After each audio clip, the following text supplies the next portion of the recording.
Hi, welcome to Talking Balls, your weekly roundup of the High Peaks football news. Hi, I'm Louise Bellicoso and this is Jason Chadwick.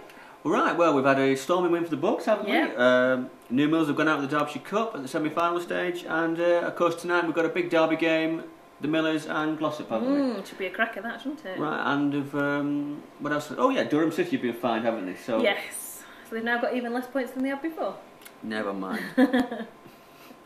Right, well, I suppose we better start with Buxton and Guiseley and the new striker, Lee Morris. Yeah, what a cracking result that was on Saturday. Buxton winning 3-1 at home to Guiseley. I mean, they're at 5th place, aren't they, at the moment, Guiseley, so it's a fantastic result. And as you mentioned, Reedy signed Lee Morris, who he has known for quite a while. He paid £5,000 for him from Harrogate a few years ago, and so he's obviously quite keen to add him to the side. And he was saying, you know, sort of he's a different forward to the ones that are already at the club and can bring something a little bit different to the team. And with that in mind, he went for a 4-3-3 formation, didn't he, this week? He did. And it seemed to pay off.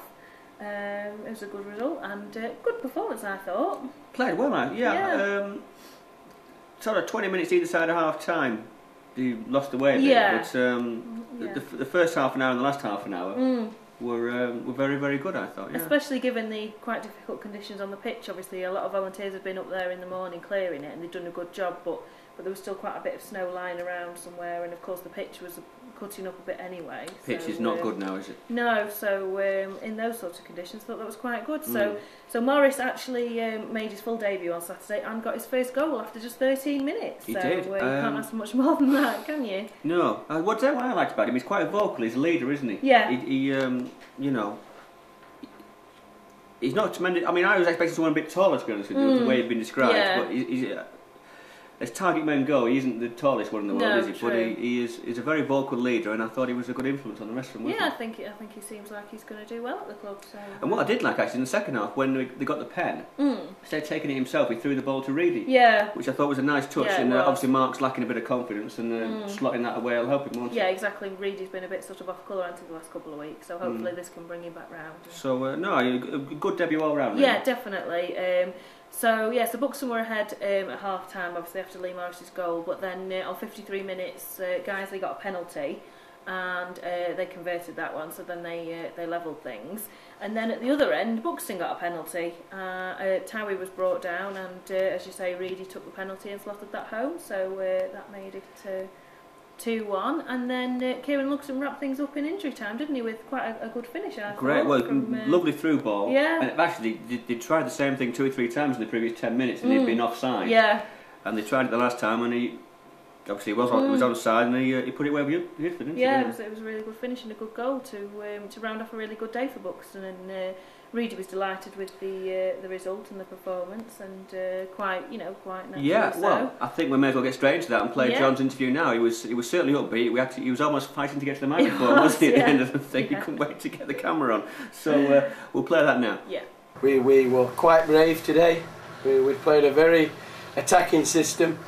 You know, 4-3-3 against a side who they've put in their own press that they think they can win the league. You know, it needed a big one today from us, because we were very, very disappointed, as Clive said after, you know, with your Whitby interview. But yeah, we played some fantastic stuff. You know, we did have to go route one because fortunately they didn't say a lot today, but you know, it had to go route one for the simple reason it were extremely heavy pitch. But as I say, obviously Lee Morris, it's not a secret. I paid £5,000 for him 8 years ago when he was a young boy at Frickley, and I brought him to Harrogate, who were at that time near the top of the conference.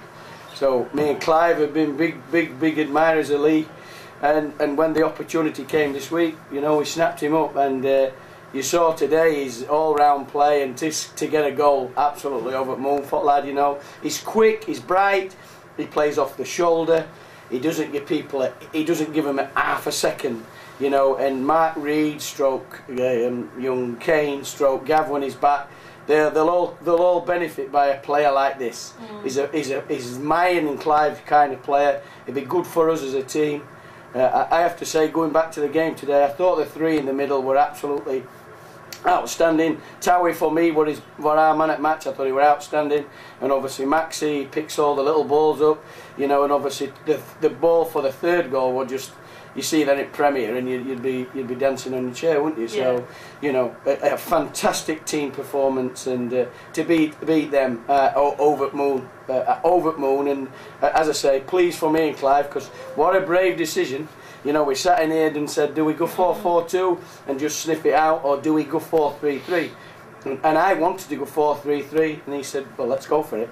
We thought they'd got weaknesses at the back, and down the sides I thought we ate them. And, you know, really, when you think about it, Mark Reed first half, and then the one where he saves from Greg Anderson, you know, 3-1 I thought was a fair reflection, and their managers just shook my head and said, you deserve to win, and I thought 3-1 were a fair result. Yeah, definitely. And will you be going with 4-3-3 again in the next match, do you reckon, or are you not sure?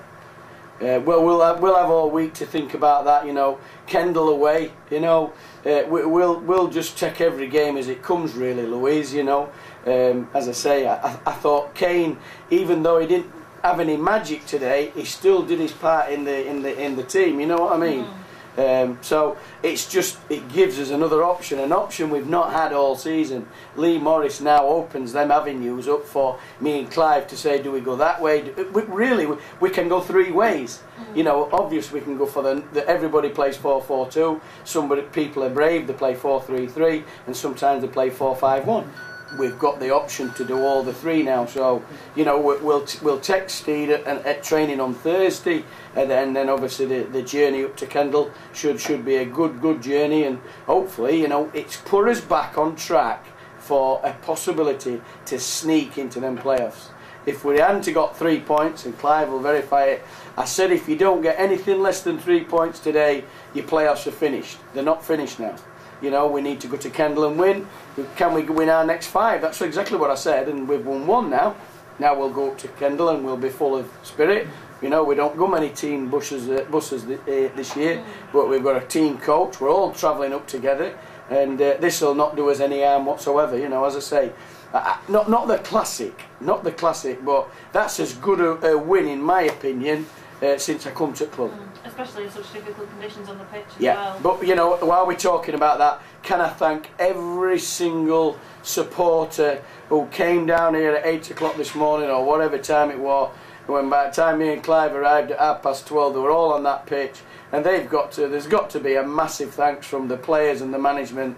You know, they've made it possible, and we've repaid them with fabulous 3 points. Now the pitch is cutting up, you have to play Route 1 more often than you'd like. Yes, a definite that. Now this pitch is like it is until it hardens up. Yeah, you're dead right, and that's what we said before the game. You know, don't think of anything. Don't worry about the 3 lads in midfield. They might get a bit of neck ache because they're going like that. You know, yeah, we might have to go Route 1, and people hopefully will understand why we have to do that. You know, and if you look at them, they didn't do anything any different. That's all they did. They didn't play through us, did they? You know, midfield. I thought my 3 midfield players were probably more creative than what theirs has. You know, and they've got lads in there who's played 500 league games. You know, so no, you've got to. If the conditions say, you know, forget trying to play this square ball or daft balls, because we did give a few away, and Clive told them at half time, you know, about that. So yeah, and the answer to that is yes, we are. If it's like that, we have now got the ammunition to go and do that system. Excellent, lovely. Can I just add to? Yeah, no, sorry, it's okay. Just quickly, just as a footnote, yeah, a massive thank you to everybody who got the game on. But a guy said to me last week, you know, when are you going to start getting that ball down on the floor and passing it? You know, and I says, well, when we start playing our home games at the Emirates, basically, because you can't, you know, that pitch is not conducive to great football. No. You know, and it's nothing against the groundsman who does a fantastic job and anybody, but you have to keep playing to your strengths. And to one or two, you know, a little doubt in Thomas's, that's 7 out of our last 10 games we've won now. You know, which is a good form. Right, so what do you make of that? Well, he's certainly very upbeat, as you said, isn't he? He is, quite rightly so, you know, and a good result, as you say, and also quite interesting to see, you know, the playoff hopes. You know, he said if they hadn't won, that would have been the end of it, and hopefully. I'm not quite sure whether the actual stats back that up. It's a big ask, isn't it? It is. There is a long way to go, isn't there yet? But it's a good start, especially against a team who are as high up as Guiseley. and it's a good thing to build on. It's a great result on Saturday, but whether they're actually in contention for the playoffs is... I think we'll just have to wait and see, won't we? Yeah, definitely. But of course, this weekend a trip up to Kendal. So. Well, the one good thing about that is it will give the pitch here a chance to recover a little bit. Yeah. But anybody who was there on Saturday will have noticed that it's not good now, is it? No, it's not in the best of conditions, is it? That freezes and then it's had it for the rest of the season. Yeah, without doubt.